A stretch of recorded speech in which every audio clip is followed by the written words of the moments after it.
Hello, I'm Bennett Stewart, CEO of EVA Dimensions, and this is video 1, EVA 101, the basic EVA primer on just one slide.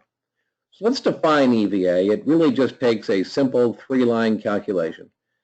EVA is sales minus operating costs, so it's operating profit, minus one more charge, minus a weighted average cost of capital interest charge, an interest rate factor, times the net assets employed in running the business.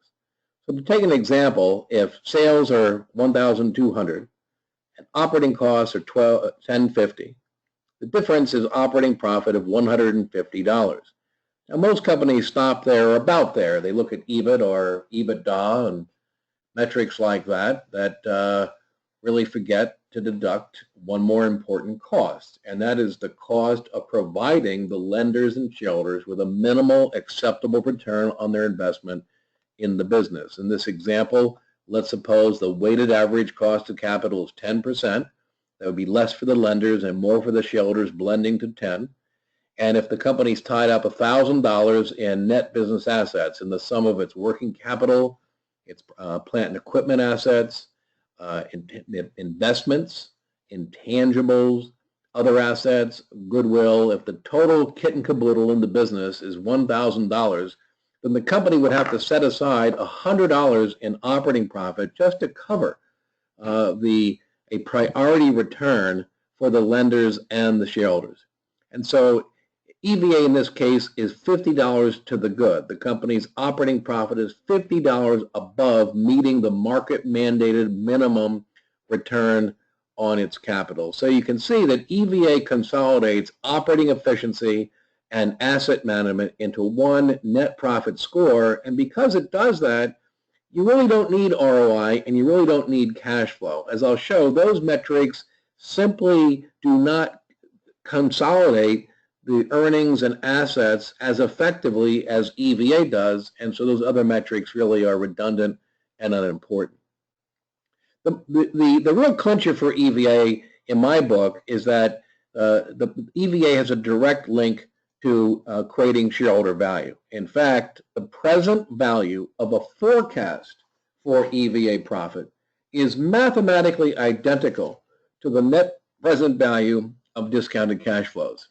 And the reason for that is quite simple. EVA sets aside in each period the profit that must be earned to recover the value of the capital that has been or that will be invested. And so if EVA is 0, then NPV is 0. If EVA is positive, then NPV is positive. And if EVA is positive and then growing, then that will lead to a super positive net present value premium over the book capital invested in the business or in the project. Now, it's important to note this is not an assertion. This is a mathematical truism. This is true by definition. In fact, it's baked into our software that we can take any given business plan forecast or acquisition analysis, and we can value that by discounting the cash flows and by discounting the EVA, and the answers are always identical. So at root, EVA is simply a better way, a profit way to measure, manage, and maximize the intrinsic cash flow value, the intrinsic net present value of really any business or business decision. The goal is therefore always to increase EVA. If you increase EVA, you increase NPV. And when you increase NPV, you increase stock price and you drive total shareholder return. So to create owner wealth, to maximize NPV, to drive TSR can all be reduced, transformed simply into a goal to increase the EVA profit. And that really captures all the ways that value can be created in any business by definition. And so it's a simple way for top management to communicate to all the people in the company how they can serve the goal of creating value by creating more EVA profit. Now, there are countless things that people can do to create EVA and add to value, but it's convenient to think of them as falling into three bins that are readily recognized by EVA. And the first of those is to improve the efficiency of the current operations, to control costs, to eliminate waste, to even raise prices, to raise profit effectively without raising capital. Now, you didn't need EVA to tell you to do that, but the point is that's part of EVA. It's not missing. It's included. Operating efficiency is EVA driver number one. Number two is asset management. Because EVA charges management for using capital, because it turns the balance sheet into just the equivalent of another operating cost, like cost of goods sold, EVA prompts management to turn assets faster, to turn working capital faster, to consolidate production, to eliminate marginal or unprofitable lines of business where the capital can be better deployed elsewhere, to sell assets that are worth more to others, to develop intrinsically leaner business models that can produce profits with less capital.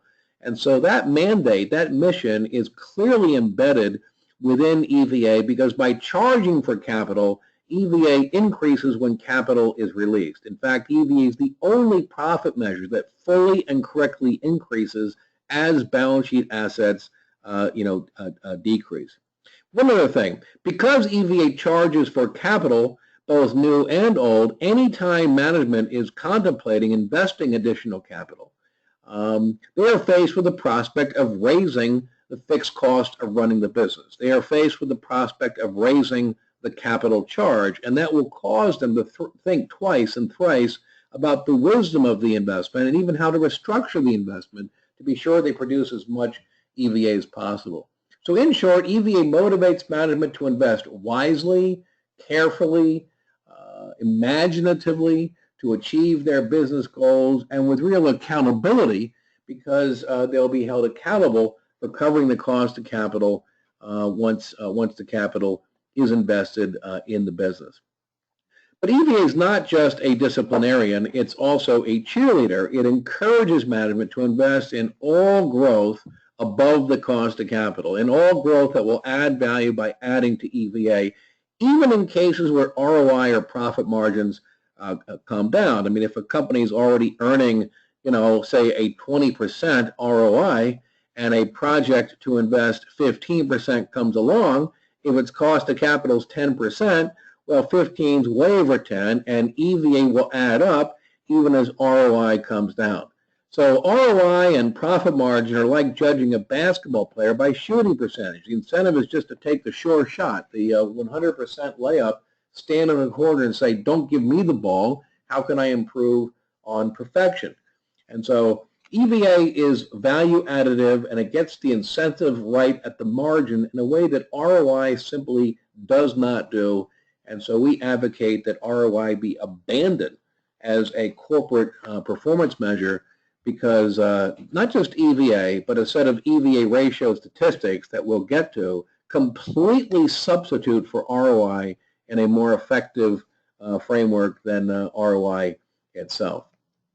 Again, EVA can be used to replicate the incentives of an owner in a simple profit-sharing bonus plan. And in essence, the idea is that the bonuses are equal to a base bonus, a certain percent of the base pay to bring the total pay package up to a market standard, so we can start with that.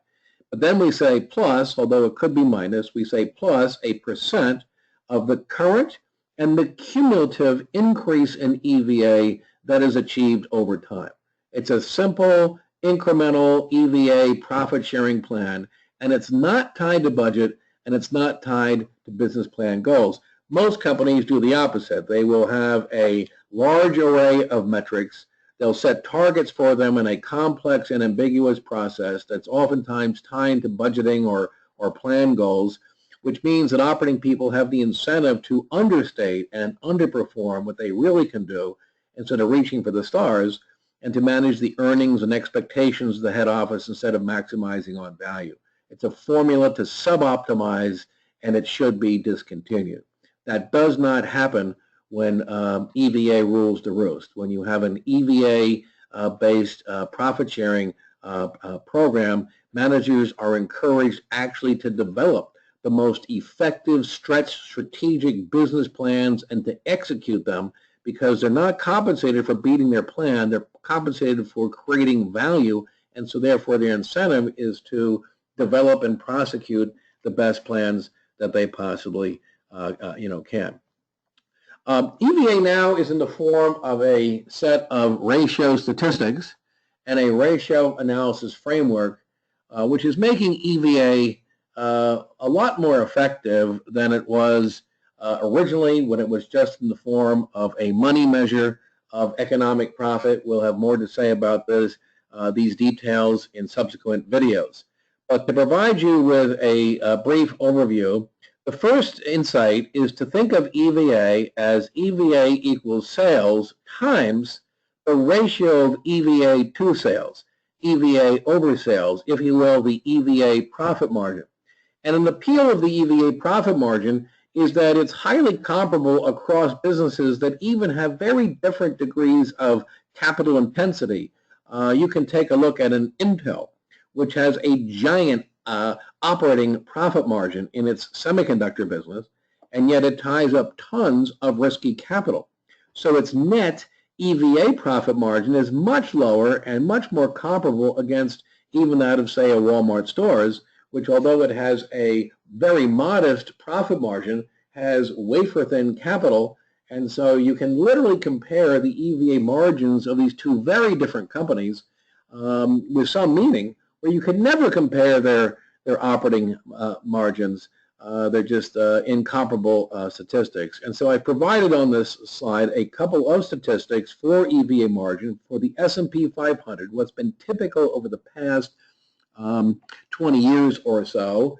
Obviously, this will vary by the business cycle. It will vary across different industry groups, and with our software and database, you can easily develop, custom peer groups and understand what the EVA margin distribution looks like.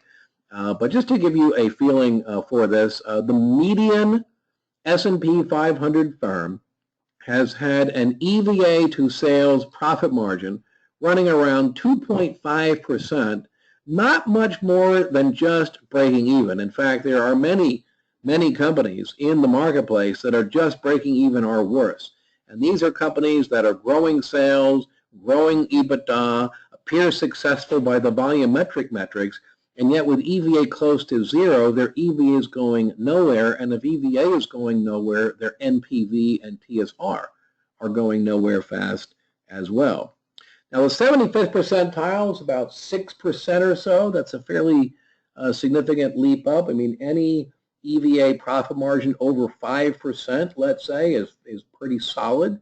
If you get to the 90th percentile, it's about 12%, but that's about all it is. It's actually quite rare to see EVA profit margins over 10%. Now, bear in mind, this is EVA, so this is after tax, and it's also after a full weighted average cost of capital charge on the capital. So this is a fully loaded EVA profit margin, but that's that as it turns out is really the only profit margin that it's meaningful to look at. Another step forward from EVA margin is EVA momentum. In fact, we think EVA momentum is the single most important ratio in all of business, finance, economics, or investing. It turns out EVA momentum is the one ratio statistic you can really aim to maximize across all of your lines of business. And that's because EVA momentum is an EVA growth rate. It's defined as the change in EVA. So if it's negative becoming less negative, that's positive momentum. If EVA is positive but going sideways or slipping, it's negligible or negative momentum. It measures the delta. It brings into sharp relief the performance in the period and lets go of any legacy investments or legacy decisions. It wipes the slate clean. And as a result, it's always forward-looking. It's always a rejuvenating and inspiring metric to the operating people, as opposed to a measure like ROI, which drags along with it the capital and the returns from all the investments and all the decisions that have ever been made since the start of the company. And so anything new that's overlaid on top of ROI is heavily and arbitrarily diluted by whatever the sunk cost capital base happens to be in defiance of Economics 101. Now, let me give you the norms for EVA momentum.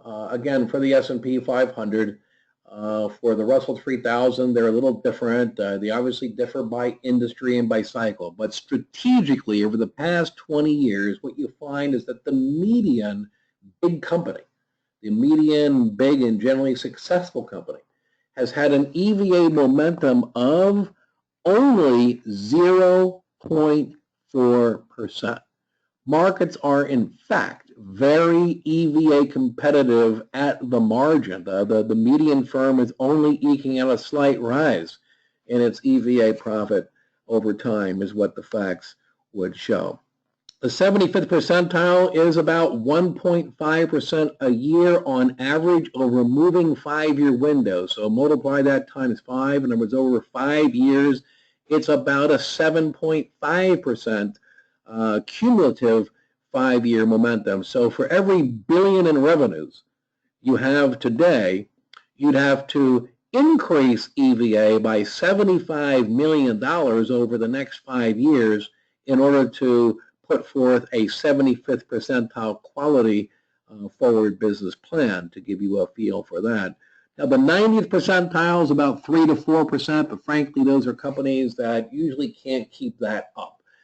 These are companies that are on a hot streak and a growth tear, and over the next 5 years, they will their EVA momentums certainly tend to cool. There's what's known as a regression to the mean tendency, which has to be taken into account when you value business plans, and certainly when you value acquisitions. You don't want to just simply extrapolate the past unthinkingly of the future, and the data in the EVA momentum statistics can help to temper that enthusiasm and put performance in perspective. So we now have rock solid statistics about the rates of growth of EVA momentum, which can be quite helpful for setting targets and even reading the momentum expectations that come out of how investors are pricing a company's shares. We call that the market implied EVA momentum, or you might think of it as the buy-side consensus for EVA growth. And it's a lot more effective and reliable a statistic, let's say, than consensus earnings per share, which is really just a consensus of the sell side, not the buy side, for a measure earnings per share that's a meaningless metric of value creation. And so it's really time to retire consensus EPS and instead use the buy side consensus, use the market implied EVA momentum, a statistic I'll discuss in more depth later on.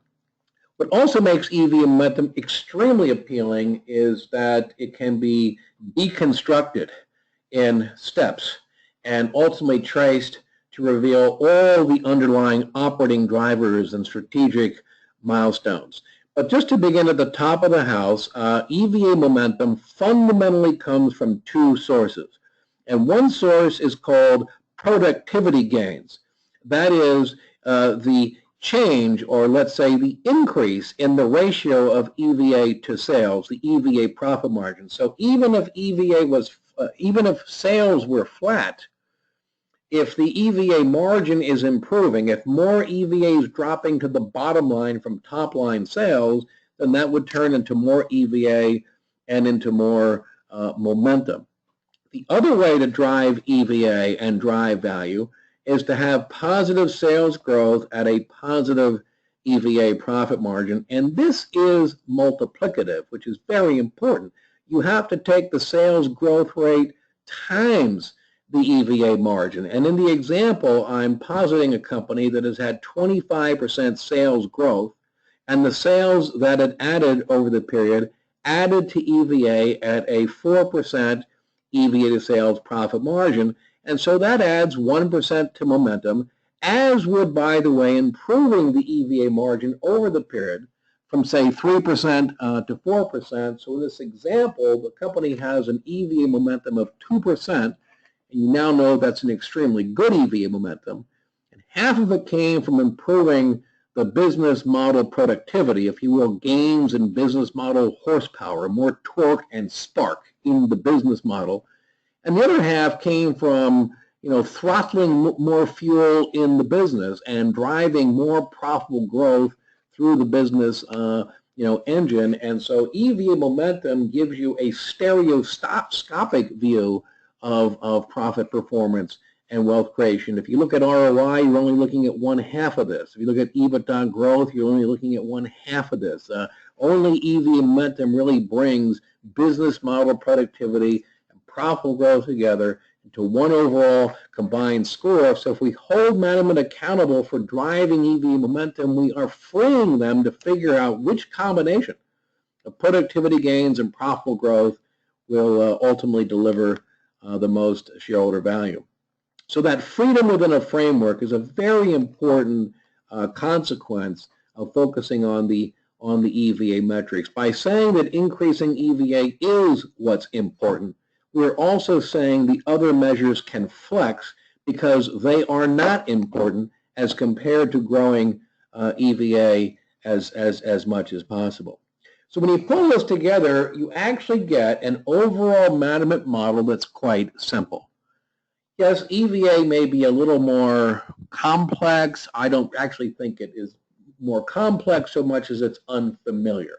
But once you've crossed the Rubicon and you understand EVA and the team understands EVA and you can talk about EVA and you can focus on EVA and use it for all of these applications, use it to make decisions, check results, pay bonuses, and as your prime ratio-based analytical engine, when you use it for everything, then EVA becomes simple and extremely powerful. And what that means is that measures like ROI and cash flow can be retired. They are no longer really necessary. They become redundant distractions, quite frankly. If you just add EVA and you keep ROI and you keep cash flow, well, fine, but then why? Why not retire metrics that simply are saying what EVA says, only less so, only in a misleading way? Why not retire them and then take other measures like sales growth and operating margins and working capital days? Those now become role players in the EVA story. And what the EVA momentum pyramid allows us to do is take those other familiar metrics and drivers and not discard them like ROI and cash flow, but to take the other familiar metrics and to organize them as drivers of EVA via the drivers of EVA momentum, via productivity gains and profitable growth, as I will show in the subsequent video. That's EVA 101, and thank you for listening.